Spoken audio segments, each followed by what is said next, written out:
JGS, I can't call you John Gregory Smith because you're JGS. That's how you were introduced to me. At last, you're on the podcast. You know what? I just got the tube here and I've been sitting the whole way just so excited because we've been trying to do this for ages. Oh, my word. But listen, Gabs is a very busy woman, so I feel very lucky to be here. Don't be ridiculous. So we've known each other a very long time. We have known each other a long time. When you were first introduced to me by a mutual friend, yes, this mutual friend said, this is JGS. Yes. Because none of my friends or family ever call me John or John Gregory Smith. It's such an awfully long, clunky name. So it's either JGS or what do my family call me Skinner. So it's very weird. Explain. So Principal Skinner was a character in The Simpsons. And yes. There was one episode, and I almost can't remember it now, but it was so long ago that my brother and sister started calling it to me, but then their kids started calling it to me. And some of my cousins' kids, when they were little, didn't know who John was. They just knew me as Skinner.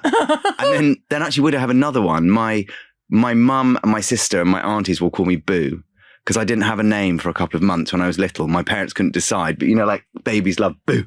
So that was my nickname. Oh, I love that one. That's what Chris Evans' baby, one of Chris Evans' friends is called. It's a very cute nickname. I think quite a few people have it, but it's like... But so if they didn't name you for a couple of months, yes. What was said? What did it say on your birth certificate? Well, I do have one. How quickly do you have to do that? I think quite quickly. Well, then that's a rumour that my mum told me. So my mum and me are quite similar in that we talk a lot. So if I'm over talking, you can just sort of shut me up.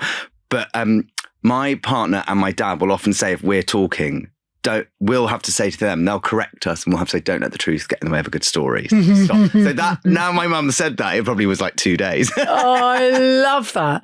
Okay, so, and on Morning Live, they call you John. Yes. Nobody calls me JGS on there apart from you. Me. I quite like that you do. I can't. It's weird. I can't it rolls call off you. The tongue better. Tongue? Rolls off the tongue better. No, because lovely producer Joe, I introduced you to him as JGS. Yeah. I can't call you John. Don't worry about it. Even on Morning Live, I always say, oh, JGS. Oh, and we do have fun on Morning Live. We do. We absolutely do. You are the thing about you, and take this, okay? Okay, I'm going to. You are a fantastic cook. Thank you. But you're also so much energy and full of life, and you are a joy spreader. And this is reasons to be joyful. And we get people who spread the joy and have got lovely stories to share. I want to know how, were you like this when you were Boo? When you were little? What, sort of the same character? Yeah, he's so positive. Yeah, I think I was. So my mum is literally like the most positive person. You've always said that. Planet. Sal's You keep amazing. saying I'm going to meet your mum. I still haven't met her. She would literally be obsessed with you. She's so cool and she's so lovely and she's so positive. And I think that really got distilled in me and my brother and sister. So we've sort of just always had that positive energy. And when I was at school, and same with my brother and sister actually, all our friends always used to hang out at our house. It was always the house that you could go back to. Oh, how lovely. What a compliment to your parents. Very, very cool. Yeah.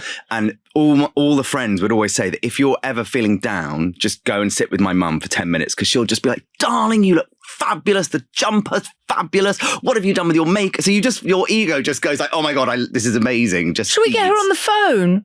What, right now? Yeah, we've done it before. She might be at the Royal Opera House. Of course. Well, she's volunteered there since I was a teenager. She's 79 and she's still a volunteer and she literally loves it. So I can try. We can try. Well, why don't we do that after? Okay, actually, what time does she usually go there? Well, I don't know. She's very into Instagram. She put a photo on Instagram earlier on of her like that in the Royal Opera House. So we'll give her a try. She's very rock star, my mum. She's, it's quite hard to pin down. So what did she do then? She basically was a homemaker, a mother, and the best of it ever to 3 kids. And then she started volunteering. I think I must have been about 14. And she's done it ever since. So she's probably in there once a week. What does she do there? Sing? No. Basically, as a volunteer, they do a lot of stuff in the day. So they do a lot of rehearsals where you can go and you get cheaper tickets and you go and see the rehearsal. And there'll be a lady with a sash or a man with a sash showing you to your seats or like where the loos are or where the bars are. And then they also get a lot of school trips as well. And again, that's what she does. But how lovely. She loves it because she loves dancers and opera singers, but she's friends with all of them. So at lunch, she'll be with all of those guys and taking selfies and sending them to us, going like, oh my God, look who I had lunch with. It's so Does cute. she sing? Does Sal sing? I mean, Sal? Okay. Does Sal sing? Sal does sing.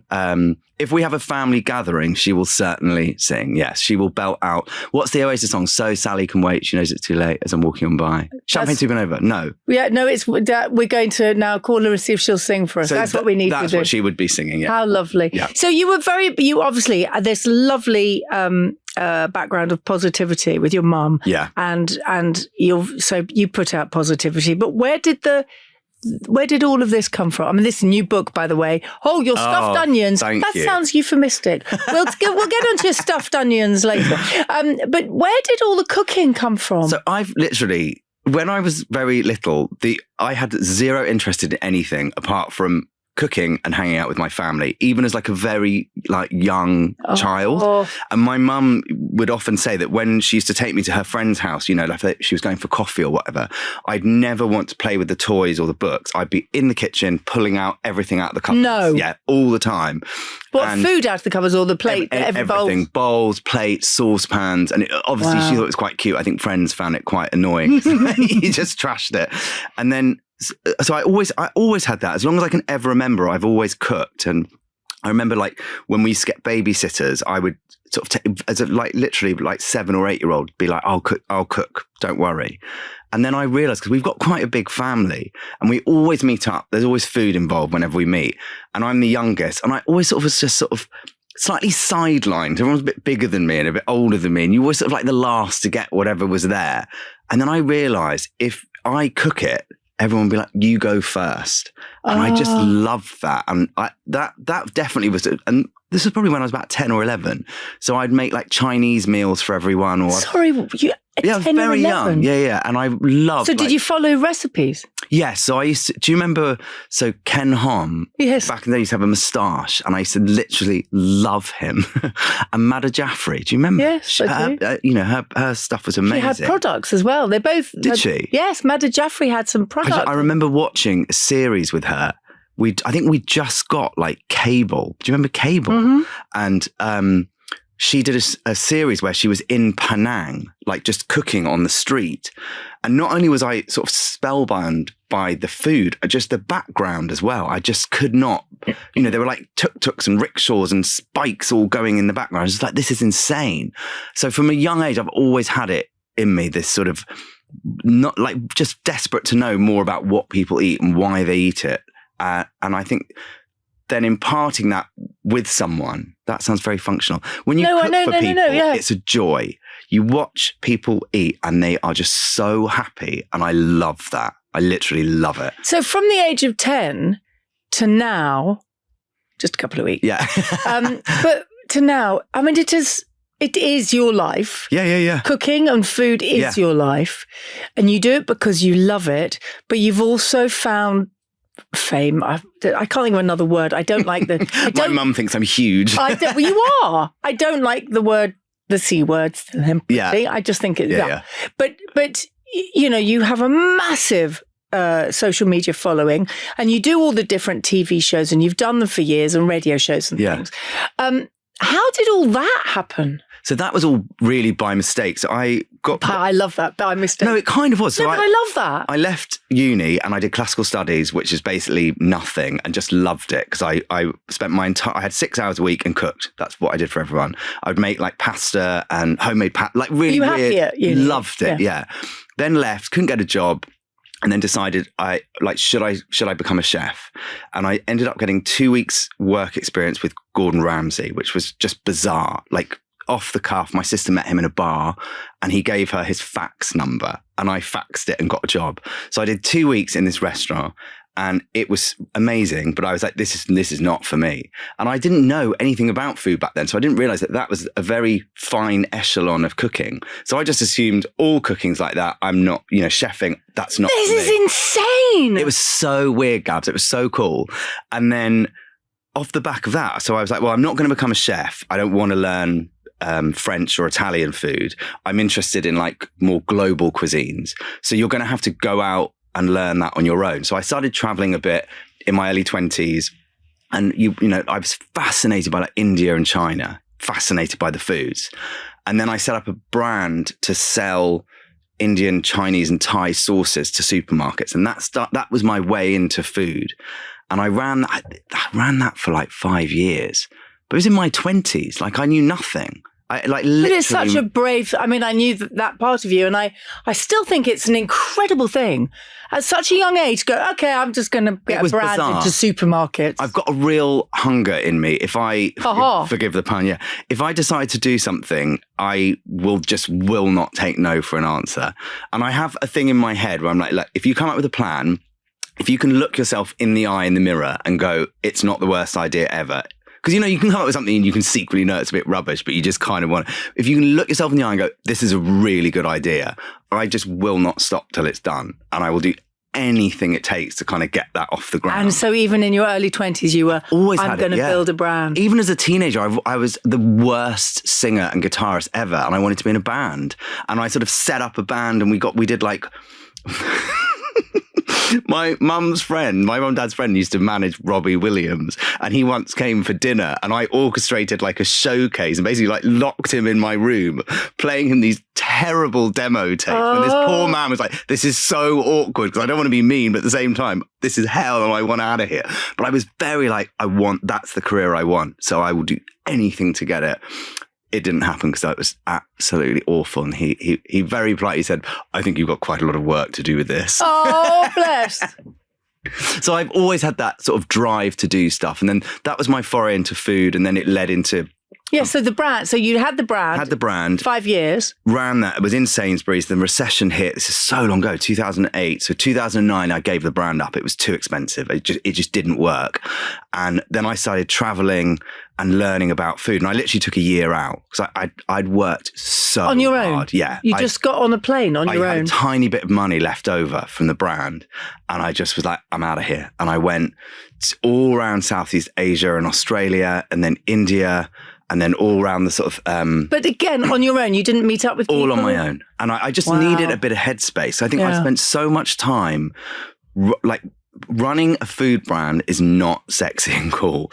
I spent most of my time driving around the country, going to different Sainsbury's stores and you're saying like, where are the products? Because they didn't know what they were. And you're getting them out and you're trying to teach people how to use them. So it was and it was only me. There was no one else involved. Oh my word. So it was quite exhausting. A lot of driving, quite dull. So I just wanted a bit of time on my own. Yeah. And I ended up like really eking that out because I was like, actually, I've not had any fun for like 5 years. This is brilliant.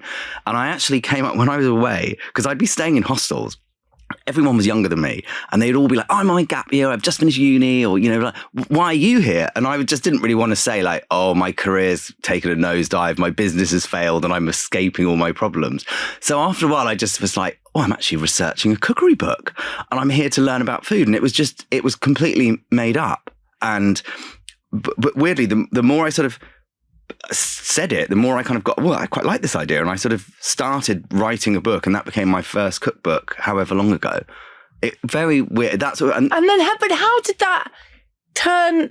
So did you go and get yourself a publisher? Nothing in my career. Did you do this? Did you do it? So I had an agent at the time who... you had an agent? Well, while you were travelling? When I had my Old Spice brand, one of my sister's friends was like, you'd be really cool on TV. And you're like young, you've got your own spice brand, you've travelled the world. That's a really nice package for TV.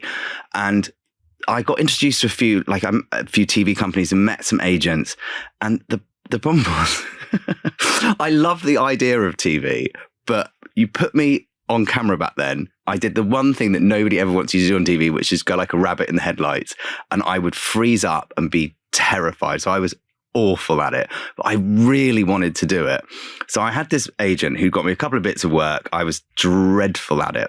Then whilst I was away, and the brand had gone, I basically said, well, look, I've got this book idea. Would you do it? And it was really weird. Everything else I've had to really push for. I just got an email back going, we think we've got you a deal if you come home. What? We might be able to sort it for you. It was really weird.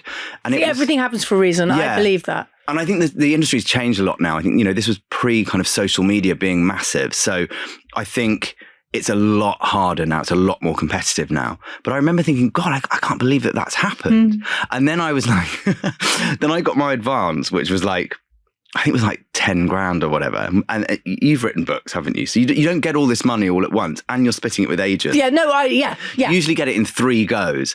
And, but I just didn't understand any of this. So I just then went away for about another 6 months and kept every receipt in envelopes. And when I came back, I just gave it to them going, I've done the book. It's ready. Here are all my expenses. And they were like, what? That comes out of your advance. I didn't realize. So I think I'd blown all my advance on just traveling the world and having an amazing time. But, you know, I went literally everywhere, regret nothing. And it was amazing. Favorite place? I think on that trip, it was probably going to northern India. So I flew into Delhi and stayed with my sister's friend's dad in his house, which was a beautiful house in East Delhi.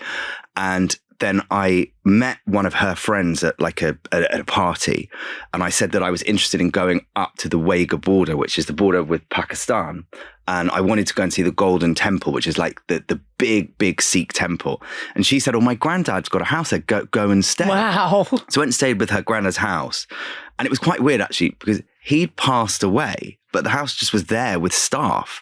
They were all so bored. So I sort of turned up, and all I remember. Did she know that? She said, go and stay with my grandfather. Yeah. She didn't mention this to me. So when I got there, it was just, there was something a bit off, and I couldn't quite put my finger on it. And then I realized after being there for a few days that he had passed away, and the house was just sort of there with the staff. And they were cooking for me, which was amazing food. But then I went to go. This is like an extraordinary movie. The whole thing was so surreal. And then I went to the Golden Temple, it's so beautiful. It's a big white marble temple complex on the side of quite a big dusty town called Amritsar. And when you go into it, it's more beautiful than anything you've ever seen, like pristine. I've heard beautiful from other people. Pools, and then one huge golden temple sort of almost suspended on one of the pools. And every day, millions of people go to worship. And then they put this book, the holy book is brought out every day and put to bed every day. And they also have a kitchen there called the Langar. And it's a free kitchen. And I think that one, they serve something like 60,000 meals a day. It's open 24 hours a day. Anyone can go and eat there for free. 60,000? Yeah, if not more. It could be more. And the way it works is you go and you go on your pilgrimage to the temple. You see the temple and you worship. You go and eat your meal and you sit on the floor, and it's like thousands of rows of people eating. And then you go and do a little bit of time in one of the kitchens to help it run. Oh, how wonderful. So you did that? Yeah, and I was there for 2 days, mainly in the kitchens. Oh, my word. But I didn't know anyone. I'd read an article about it in the newspaper and just turned up. And I was just sort of sitting there quite awkwardly, and there was a group of women podding peas, and I just sat with them and joined them. And they were all like staring at me like, why is he here? And then I remember one guy asked me and I said, oh, I'm a chef. And he was like, but you weren't though. No, it's just easy to sort of explain. Yeah. No, but I just meant, I'm not saying, you liar. No. But you weren't actually officially a chef. You were doing a book. But he got so he was like, oh, can you chop? And I was like, yeah. And he said, oh, we need help on the chopping section. But in India, the way they chop is really different. It's like with a smaller knife towards you. And I can't chop like that. So I had to sort of set up a little, I've got literally some wood and some trays, and set up a little station so I could chop how I chop, which they all just found hilarious. But then they took me to the bread station where the curries are made, and the curries are made in vats about this big with oars to stir them. And it was just... How incredible. What an experience. It was gold dust. Because the whole time I just felt I'm so lucky to be seeing this. Yeah, real privilege. And to be taught how this place works. And then I think on the last night I was there, because I'd been there for 2 days, one of the guys in the kitchen said, come and meet us at this gate. And they took me into the temple complex to watch the book go to bed, which is almost impossible to get into because there's so many people around it. Oh, so it was magical. I love the feeling of being plonked in the middle of nowhere to just see life. Have you done, so TV wise, I mean, your life actually that should be you should do it. I mean, that's the first cookery book, and there's amazing travels. But then to get to here and all the different TV shows you've done in between, how did that all happen? How did that all sort of So I was going to say unravel, but it's not unravel. How did it grow? No, it did unravel. I think totally. So I then spent quite a long time staying in my lane as a writer and was really happy. So I had cookbooks. And they were doing really well. They were coffee table books. They were doing all right. And yes, but from nowhere. From nowhere. And I would do bits and pieces on TV and I was still a bit terrified of it. And then I would write quite a lot for newspapers about food or food and travel. And I was very happy with it. It's quite a sort of strange life because you're away all the time. But I think because I'd been so chained to doing my brand beforehand and watching all my friends kind of get on with their life and I hadn't, that I just felt very free and very felt like I had zero responsibilities. I could pay my bills and I could travel and I was happy. Were you still living at home then? So no, I actually moved home with my mum and dad when I launched my brand. So I was very grown up when I was in I literally left uni and moved out. And then I moved back. Yeah. I didn't have the money. Yeah. And then I moved back out. And then I moved back in.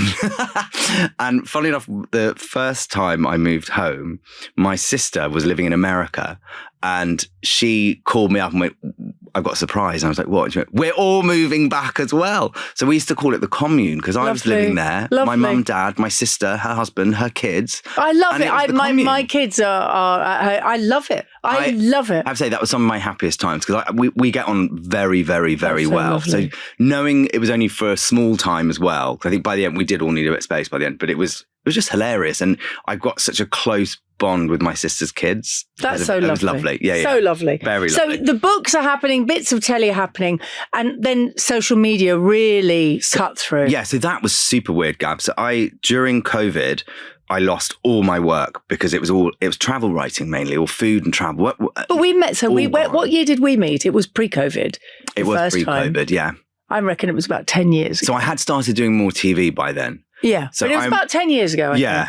And so I started, basically, I did a TV show and somebody said to me, you've just, this, I was like, oh, I'm freaking out. They were like, why are you so worried? And I was like, because I'm really worried that I'll say the wrong thing. And I've rehearsed in my head what I need to say. And I've got all these just be you. Top tips. And they said, no one cares.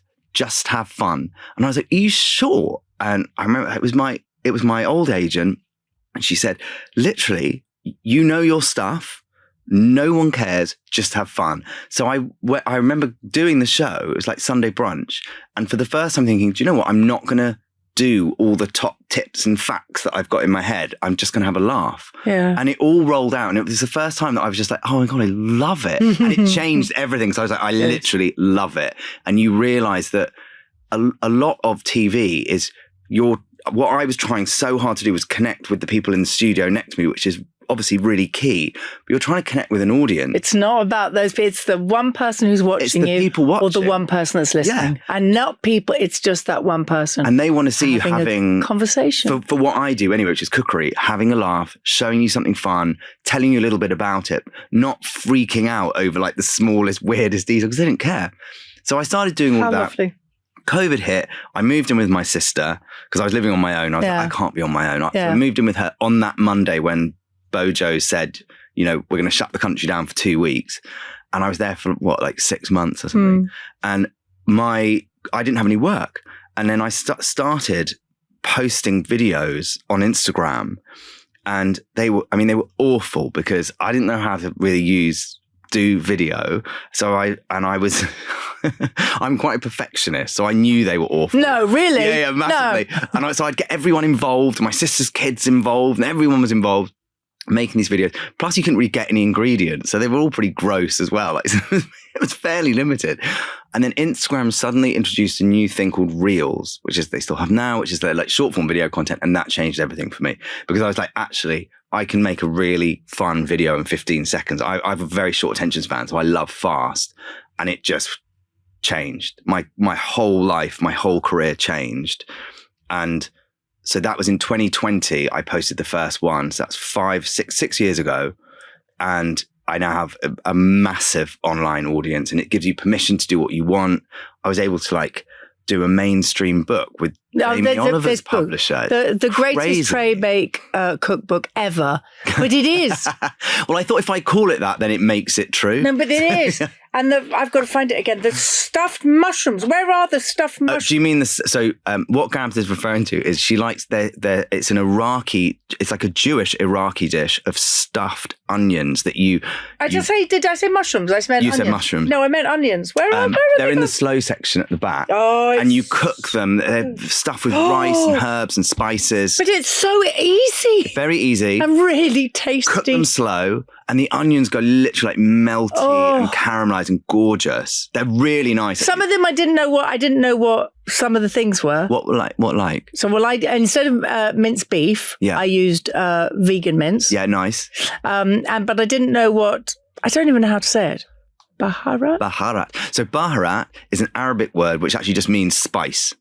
But in the UK, we have a spice mix called baharat, and it's like a blend of woody spices. So it's quite kind of Christmassy and lots of cinnamon, lots of nutmeg, cloves. I have to say, I put chili. Yeah. If that was all right. What's nice about that spice, and I love ingredients like that, is because it's got like 10 or 12 things in, you only need the one. All the supermarkets sell it now. It's not expensive. Also, it's beautiful. The pomegranate molasses, which we were talking about to my producer earlier. Yeah. So Joe, I love it. But also, it didn't take any time to prepare. No, it's very quick to prepare, and then you just leave it to cook. So that's in the slow food section. Section. Yeah, but and the other thing is, what have you seen now? Sticky aubergine. Yeah, that's so nice. So it's sticky gochujang aubergines. Oh, and again, you just let them do their thing in the oven, and they soften, and they're like little sponges. You just hear my No, did you do a rumble? That's really embarrassing. My stomach's going. So I've learned now, because if I do anything with work where I'm going to be talking quite a lot about food, I have to always eat beforehand. Otherwise, I get that huge crispy lentils. How do I make a crispy lentil? So nice. Well, do you know what? this book. But also, here's the thing about what's so good about this book is that it's really easy, and it makes me feel like I'm being really clever. But also, it's just one tray. That's it. It's done. So the whole point of this book was social media had changed my career. It had given me permission to kind of go into more places than I was. Really, I was sort of mainly known for doing like food with a Middle Eastern twist. And then social media allowed me to kind of branch out. And this book was because people just loved anything like one pot, one dish, oven, quick and easy is what people like. And so that was the premise of the whole book. But you don't have to have too much fuss. No. I don't want to fuss. I love the flavor. I love anything savoury. I mean, you know me well enough to know that. I don't really like sweet things, but I love savoury. Yeah. And I love it when there's layers of taste. And I think you can use your oven to your advantage. So the whole point of this is everything cooked in one tray, lots of layers of flavour. So I will say that some of the dishes are everything in the oven, job done. And then others are you do have to layer it up. So you might put something in for 10 minutes, take it out, add something else and back in so that you get those lovely layers. Oh, it's done again. Adam, could you hear my stomach? That you could. Oh, that's really embarrassing. Just a gentle rumble. Okay. Now on my radio, that sounded more like a pirate. Oh, sides and dips. See, you'll like that. I love all you will of like that. Loaded sweet potato nachos. So I've done this as well. They're so nice. I made them. We had a fun night in on Friday and had a movie night, and I made them. Oh, thanks for the invite. Oh, thanks. Yeah, thanks. Time. No, I've made these. I've made these at home as well. I love this cookbook. Oh, thank you. But you get, like, as you said, it's very interesting that you get so much joy out of other people eating and food. So you get the joy from that, but what gives you joy? I will ask you in a minute to what you've brought in, but I get that you give all the time. Do you ever let anybody give back to you? I mean, literally, probably the happiest. So I've been with my partner now nearly 5 years, and we're engaged, which is so incredible. Exciting. And we finally got a date in September, which is going to be so nice. Are you doing the full thing? Well, no, we're going to do very low key. So we're going to go. You're not going to do the full registry office, and you're not cooking. Absolutely not. Good. Gosh, no. But like that. Having like a private life, like a really rich private life, really makes me happy because our work is quite weird. It's quite full on. It's quite relentless. There's always a lot of people involved, and you have to have a good, stable family life, I think. Would you agree with that? Oh, totally. But also keeping your private life private. Yeah. Because it's just that's what it is. And I think for me, the happiest, if I'm really honest, is being at the table with all my family there. That makes me so happy, the thought of it, because we have such a laugh together. You know, we were all together on Saturday. It was my brother-in-law's 50th, and we went to the pub in Chiswick, and they'd hired a little side room so that no one had to cook. And there were like 20 of us. So it was lovely. And we all had a big roast.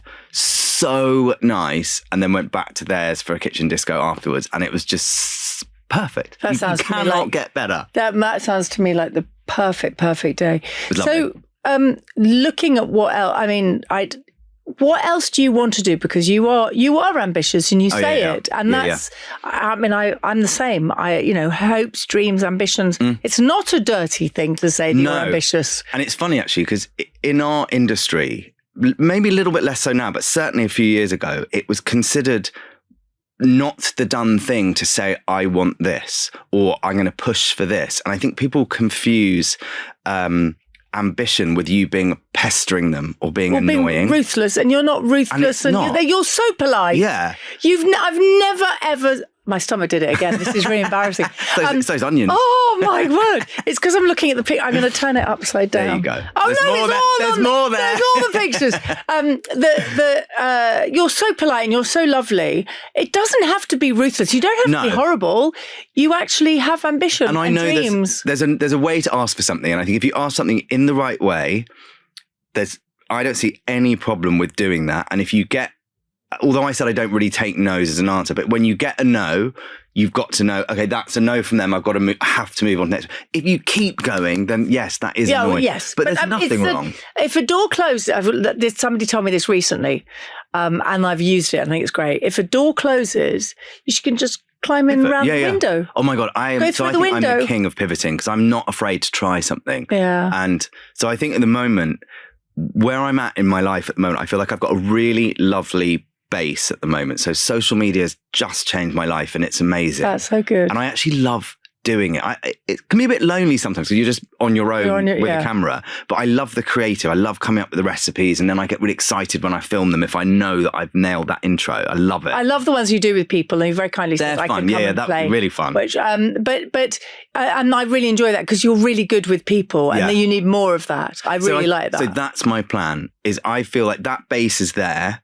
What I would like is to build on it and do something that's not just me. And whether that's like a new YouTube show or a podcast. And funnily enough, when I talk about all of this, I love anything 90s. So I was born in 81, 90s when I was a teenager, and I always reference The Big Breakfast because there was something about that show. It was so fun, so rock and roll. TV's missing. And so chaotic. Naughty. And it was a bit naughty, but it never crossed the line. Yeah. Safe naughty. You could leave your children in front of us or your grandparents. And I always reference that. Whenever I talk to someone, I'm always like, my dream would be to do something with people where it's that sort of vibe, where it feels very cheeky and very fun, but it's still safe. It's still, naughty doesn't need to be like insane. It doesn't. No, of course it doesn't. Also, I'm too old for that now. Like, I'll leave that to someone else. Of course it doesn't. But I love that. I have an idea for you. I'll say it and then also, I love broadcast. There's something about, we were talking about this earlier on, especially with live TV. I don't know why, but I love that slight risk element that something can go wrong. Oh, I love it when it goes wrong. And I was about to say the same. I absolutely love it when it goes wrong because you just got to riff on it. And generally, that is probably the most interesting for viewers because if everything just runs really smoothly, you watch a great show, job done. When you see something go a little bit wrong and everyone just having a laugh about it and trying to move around it. Trust me, as somebody who's been in television for 2,500 years, there is nothing I love more than live television and live radio. And you just go. Without a script, you just go because you don't know where it's going to go. And you roll with the punches. And I think there's something very fun about that. And that feeling in yourself as well, where you feel really confident in yourself that if it all goes wrong, you're going to be fine and you're going to be able to deal with it. And I think that's a really fun feeling. So I've got an idea for you. Okay. I've got an idea for you. Oh, she's so good, Gab. We always ask all of our guests to bring along or to share something that brings them huge joy because you are a reason to be joyful. So we like to know what that thing is. So I have this. So I got engaged a few years ago and my partner did so well. So we booked a weekend away in Venice. I actually booked it because I was like... I love a bargain. And I was looking at flights and it was like November where it was just, that's like the worst time to go to Venice. It's raining. And I was like, oh my God, look, we can get flights for literally like 50 quid return. Done. We booked them, off we went.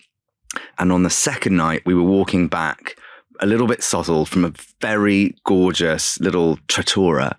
And he goddamn got down on one knee on a canal bridge in Venice with a box and swung round and asked me to marry him.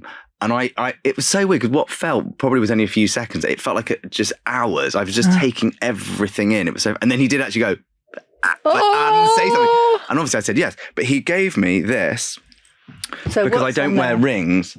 So one side is like a very sweet, I am yours forever, I think it says. And then the other side says one tattoo. And the reference to that is, so I have a few tattoos. They're all tiny. I did like a Phoebe from Friends and got like the smallest ones. I always said that I wanted 4. So I want one more. He is very old fashioned and hates tattoos. And he just thinks they're all gross and he hates all of mine. But he was like, as we're going to get married, this is my permission to you to go and get one final tattoo. Is he going to get one? No, God, no. I still haven't got it, but I think I know what I want. So I know this is, so I have. You're not going to have food? No. So I have here, I have. I wish you'd seen Adam's face. It's like, oh no, he's going to go for a tray. No. Food. So I think Sweet what I might potato. do is just get TGTCE, but again, like this big, somewhere like here where you can't see it. But what's that got to do with your husband? No, it's because it's nothing to do with him. No, you need to get something to do with him. Do you think? Yes. I didn't even think of that. Yes. Oh, please. That's why he said. Do you reckon? He said one tattoo. He keeps trying to get me to have all of these removed. Please turn around and look at Adam. Is he? No, Okay. You see, it's got to be about him. So you Everything's need. about me, guys. No. How about a lovely wedding ring? Or I could get his date of birth. His date of birth? Basically, I just want something really small that I can get here that no one will ever see. Why don't you just get a wedding ring tattooed? Well, because then it's in my hand forever. Yes. No. Not that sounded awful. Of course, I want a ring on my hand forever, but Are you going to wear rings? We will. It will make him so happy. Yeah. Yes, good. By this will be the first he'll be hearing that, so we will wear it. Good. All my tattoos are very, very, very hidden. Okay, so the one behind your right elbow, is that where you want it? I'll get it here. It's very Can you please have something to do with him? I think that's a very sweet idea, actually. Twine. Can I ask his initial? I know his initials. Are you happy to say them? SR. Okay, so you could do JSGRS. No, J. Yes, his initials intertwined with yours beautifully, an intertwined one. Well, you're so creative. I was just going to get like the name of this book on me. It's about the only thing I got an A in was art and drama. There, you can tell that says a lot about me. There we go. So forget the name of your book. Yes. No, it's got to be about him. Well, then yes, because then he can't try and get it removed. No, then he'll say, "What does that stand for between us?" You go, "Oh, the Greatest Traybake." He'll be like, "Oh, it's all about your book." Yes, well, yeah, no, it has to be. No, his initials, your initials, beautifully done. Do you know what's funny? Like I'm a very loving person, but I know you I'm are. not like a very natural romantic. So I will try and do things, and I really think of things. I think. Let's be honest. Let's be honest. Great idea. Anyone that's listening now is going to think he said one tattoo on the thing that he gave you. It means one tattoo about us. Yes. No, I'll put my Greatest Traybake. No. I'm going to get a bowl of pasta tattooed on my back. Done. No, it is going to have your interlocking names. Yes, that's much nicer. Yeah, I think he'd be happy with that. Shall I come with you to get it done? Yes. Oh, that'd be very rock and roll. There's a little place in Soho that I've had these two done. And it's so weird, 'cause as I said, that mine are very, very small and inoffensive, but there's something utterly thrilling about getting a tattoo. It makes me feel like I'm like Keith Richards when I get it done. It just feels so naughty and rock and roll. I don't have any. Both my daughters do. They both have a tiny little elephant. The younger generation just get millions of tiny ones. And they've both got an elephant on their arm. So I'm gonna. Are you happy with theirs? How old were they when they got them? Just now, just recently. Fine. But I'm going. I've said when I'm 75, which is in because I'm 33 every birthday. Yes. So that's 40 years. 2 years away, I'm going to get a little elephant too. Oh. My husband thinks it's mad. He goes, what are you talking about? No, not I until think I'm that's very cute. Dame Judi Dench, she got a tattoo on her 80th. My sister got one recently here, which is really lovely. And she's 50 this year. And it's so What nice. does it say? Does it say the greatest trade book ever? It does, actually. No, she got, her daughter's called Daisy, and they went and got matching Daisy tattoos, which is very How old is Daisy? cute. She's 20. Okay, oh, fine. 19. The way you said it, I thought... She's 6. No. No. She's old. She's old. Oh, did you not say to Daisy, why don't you get TGTCE? Do you know what's so funny? Now you've said it, I'm thinking, like, what was I thinking? Oh, but it sounded so... This is again... JGS, you're about initials, okay? Yeah, but also I work on my own, so I need people to fact check a lot of the decisions that I make. Sometimes you can make decisions like, that's the one. WhatsApp me next time. You tell people and they're like, absolutely not. WhatsApp me and just go, what do you think? No, not I'm about to get it tattooed on my forehead. Yes or no? You know, I did run out of a tattoo parlor in... You ran out? Yes, I've done it twice, actually. Once was in San Francisco, and I'd gone in and chosen, I was like some dreadful, like sort of symbol. And I can't remember where I was going to get it, but they sort of put you in a room, they stencil it on you, and you go, yeah, that's the one I want. And I got that far, and then they went off to go and get the machine, and I just ran out. What was it? Was it the initials of another cookbook? No. And then I did the same thing on my 40th birthday. I thought you were going to say on my forehead. No, on my 40th birthday, I was on crutches, and it was COVID, and I was feeling quite miserable. Yeah. And I went into I got a taxi, because I couldn't walk, into a tattoo parlor that was down some stairs in Camden. How are you allowed to do that in COVID? See, it was when everything was all masky and weird. So you could go in, I had my mask on, and again, I was like, I want a huge tattoo here, and I want the word, I want the word happiness. And even the tattoo guy was like, are you really sure about this? And I was like, absolutely, it's my 40th birthday today, and this is what I want. You do realise that if you it would say penis. Well, there was all sorts wrong with it. So he wrote it here, and again, off he went to go and get the machine, and I was like, I don't want this, I'm out. But the problem this time was I was on crutches, so I couldn't go anywhere very quickly. So he kind of came in and was just watching me very, very slowly, making my way across this room and up some stairs. And I was going, I'm really sorry. I don't want this. I think I'm having a midlife crisis. I'm out. If it said happiness, though, it would just be... It would look awful. Penis. Yeah. I'm very glad I didn't get that. PINEE. Yeah, so this is why I've really taken my time with the fourth. Okay. Yeah, your initials. JGS, you are complete and utter joy. Back at you, thank you so much, and thank you for making my tummy rumble the whole time. It's really embarrassing, but you are utter joy. Keep doing what you do. Joy personified here. You. Gaby Roslin.